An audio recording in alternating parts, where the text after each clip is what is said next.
नीलकलेवर पीतवसन वनमालिन् चन्दन चर्चित नीलकलेवर पीतवसन वनमालिन् केलिचलन्मणि कुण्डल मण्डित मण्डयुग स्मित शालिन्।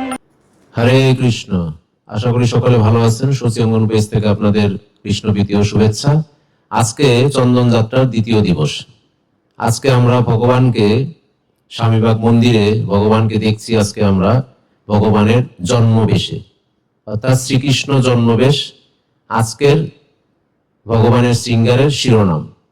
তো কেন শ্রীকৃষ্ণ জন্মবেশ বা শ্রীকৃষ্ণের জন্ম বেশ বলতে আমরা কি বুঝি, শ্রীকৃষ্ণ জন্ম কিভাবে হলো, কেন হলো, আমরা আজকে এটা আলোকপাত করার প্রচেষ্টা করব। তো ভগবান গীতায় বলেছেন, জন্ম কর্ম চমে দিব্যম এবং যো ব্যক্তি তত্ত্বত ত্যক্তা দেহ পুনর্জন্ম নৈতি মামেতি সহর্জুন। ভগবান বলছেন, কেউ যদি তত্ত্বত ভগবানের জন্ম এবং কর্ম জানেন, তাহলে সে ভগবানের কাছে ফিরে যান, তাকে আর এই জগতে ফিরে আসতে হয় না। তো আজকে ভগবানের এই জন্মবেশ অত্যন্ত তাত্ত্বিক এবং ভক্তিমূলক তাৎপর্যে ভরপুর। কেন তাত্ত্বিক সেটা এই শ্লোকেই ভগবান ব্যক্ত করেছেন, যে তত্ত্বত ভগবানের জন্ম এবং কর্মকে জানতে হবে। তো ভগবান শ্রীকৃষ্ণের যে জন্মলীলা, তার সারাংশ লীলামৃত, যেটা শ্রীমদ্ ভাগবতমে বর্ণনা করা হয়েছে, যে ভগবানের আসলে আবির্ভাব ঘটে মথুরা নগরীতে। মথুরাতে ভগবানের আবির্ভাব হয় কংসের কারাগারে, দেবকী এবং বাসুদেবের গর্ভে। তো সেই সময় কংসের অত্যাচার এমন পর্যায়ে গিয়েছিল যে সমস্ত পৃথিবী ভারাক্রান্ত হয়ে গেছিল, এবং ধরিত্রী মাতা তখন গাভীরূপ ধারণ করেছিলেন এই কংসের অত্যাচারে। তখন ভগবান স্বয়ং চতুর্ভুজ রূপে সেই কারাগারে আবির্ভূত হন। তার কিছুক্ষণ পরেই ভগবান আবার শিশু রূপ ধারণ করেন।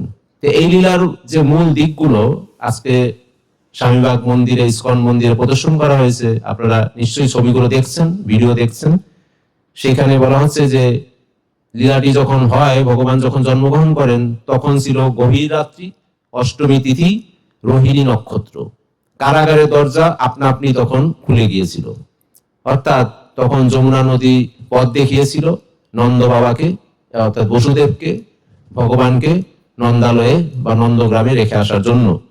তো ভগবান তখন গোপাল রূপে লালিত পালিত হন নন্দগ্রামে, যশোদা মাতা এবং নন্দ বাবার তত্ত্বাবধানে। এবং সেখানে শিলজীব গোস্বামীপাদ বলছেন যে ভগবানের জন্ম আসলে জন্ম নয়, এটি হলো একটা ভগবানের প্রকাশ, অ্যাপিয়ারেন্স। ভগবান আসলে কোনো সময় জন্মগ্রহণ করেন না, তিনি আবির্ভূত হন বা অবতরণ করেন। তাই ভগবান এই জড়জগতে আবদ্ধ নন। আমরা যেমন বদ্ধজীবের এই জড়জগতের প্রতি আবদ্ধ, ভগবান আবদ্ধ নন। তিনি স্বেচ্ছায় এখানে অবতীর্ণ হন, তাকে জোর করে নিয়ে আসতে হয় না, বা তাকে আনতে বাধ্য করা হয় না। তিনি স্বেচ্ছায় এখানে অবতরণ করেন। অর্থাৎ ভগবান জন্মগ্রহণ করেন না, শুধুমাত্র তিনি অবতরণ করেন। শিল বিশ্বনাথ চক্রবর্তীপাদ ঠাকুর বলছেন যে ভগবান কারাগারে জন্ম নিলেন। কারণ কি? কারণ হলো তিনি দেখাতে চেয়েছেন যে যে হৃদয়ে কংসরূপ ভয় এবং অহংকারে আবদ্ধ, সেখানে ভগবানের যদি আগমন হয়, তখন এই সমস্ত বন্ধন সব ছিন্ন ভিন্ন করে দেন। অর্থাৎ আমাদের যে এই জীবাত্মা আমরা যারা রয়েছি, আমাদের হৃদয়ে যদি কঠোরতা থাকে, আমাদের হৃদয়ে যদি অহংকার থাকে, এবং সেই সমস্ত বিষয়গুলো যদি আমরা ভাঙতে না পারি, কিন্তু যদি সেখানে ভগবানকে আমরা হৃদয়ে উন্মোচিত করতে পারি কোনো সময়, তাহলে আমাদের সেই সমস্ত অহংকার, ভয়, দুর্বলতা যা কিছু আমাদের থাকবে, সমস্ত কিছু ভেঙে চুরমার হয়ে যায়। অন্যদিকে শিলরূপ গোস্বামীপাদ বলছেন যে ভগবান শ্রীকৃষ্ণের জন্মলীলা একটা মাধুর্য সম্মলিত লীলা। ভগবান প্রকাশ করেছেন তিনি সর্বশক্তিমান হয়েও তিনি একটা শিশু রূপে, অসহায় শিশু রূপে আবির্ভূত হন, যাতে ভক্তরা তাকে সহজে ভালোবাসতে পারেন, তার সাথে লীলাবিলাস করতে পারেন। তো ভগবান কেন এই লীলা করেন, কেন তিনি এই জন্মলীলাটা করলেন? বলছেন যে গীতাতে তিনি স্পষ্টভাবে বলেছেন যে তিনি যুগে যুগে এই জন্য অবতীর্ণ হন, ধর্মকে প্রতিষ্ঠা করার জন্য, ধর্মকে সংস্থাপন করার জন্য, সাধুদের পরিত্রাণ করার জন্য, অসাধুদের বা দুষ্কৃতিকারীদের বিনাশ করার জন্য ভগবান আসেন। তারপর দ্বিতীয় কারণ রয়েছেন, ভগবান আসলে ভক্তকে আনন্দ প্রদান করতে চান, এই কারণে ভগবান আসেন। ভগবান তার ভক্তদের সাথে লীলা করার জন্যই অবতরণ করেন। আর মাধুর্য প্রকাশ ভগবানের শক্তির এক অপার শক্তি, তাই তার চরিত্রে বা তার লীলায় সবসময় মধুরতা, সুইটনেসের বেশি প্রকাশ পায়। তাই এই যে জন্মলীলা ভগবান করলেন কংসের কারাগারে, এই লীলা থেকে ভগবান আমাদের শিক্ষা দিচ্ছেন যে আমরা যেন আমাদের হৃদয়কে কোনো সময় কারাগার না বানাই। আমাদের অন্তরে যদি কংসের মতো অহংকার, ভয়, হিংসা এগুলো থাকে, তবে ভগবান সেখানে প্রকাশিত হন না। হৃদয়কে শুদ্ধ করলে তখনই ভগবান সেখানে জন্মগ্রহণ করেন, কৃষ্ণ জন্ম ঘটান।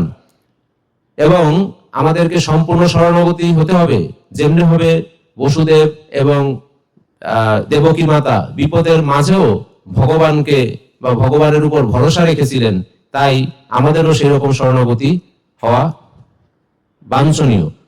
তো ভগবান ভক্তির মাধ্যমে ভগবানকে পাওয়া যায়। তৃতীয় কারণ বলছেন যে ভগবান কোনো সময় ভগবানকে শক্তি দিয়ে বশীভূত করা যায় না, ভগবানকে ভক্তি দিয়ে বশীভূত করতে হয়, তাহলেই ভগবান ধরা দেন। তিনি শিশুরূপে আসেন যেন আমরা সকলে তাকে ভালোবাসতে পারি, আমরা যেন তাকে ভয় না করি, এই জন্য তিনি শিশুরূপ ধারণ করেন।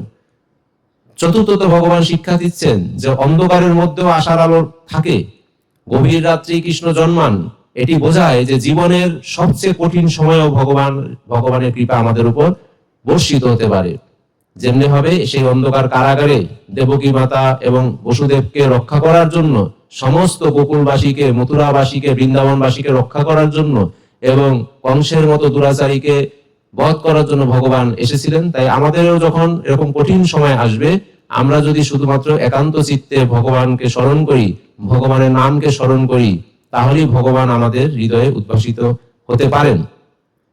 তাই আমরা শেষে বলবো যে চন্দন যাত্রায় আজকে এই যে বেশটা আজকে দর্শন করানো হচ্ছে, সেটা হলো শ্রীকৃষ্ণ জন্মবেশ, যেটা আমাদের স্মরণ করায় যে ভগবান দূরে নন, তিনি অত্যন্ত কাছে। তিনি আমাদের হৃদয়ে প্রকাশিত হতে পারেন বা হয়ে আছেন, শুধু আমাদের হৃদয়কে শুদ্ধ করতে হবে, নম্র করতে হবে এবং ভক্তিময় করতে হবে। এটাই আজকের এই শ্রীকৃষ্ণ জন্মলীলার মূল মাহাত্ম্য। তো দর্শকবৃন্দ, আপনারা এই লীলাটি শ্রবণ করুন এবং অন্য সবাইকে শ্রবণ করার জন্য বেশি বেশি করে শেয়ার করে দেন। এবং আগামীকাল ভগবানের যে অর্থাৎ চন্দন যাত্রা যে তৃতীয় দিবস, সেখানে ভগবান রাজা ধীরাজ বেশে তিনি দর্শন দেবেন। তাই অপেক্ষা করুন, আগামীকাল আমরা ভগবানের রাজা ধীরাজ বেশ সম্বন্ধে আমরা আলোকপাত করব।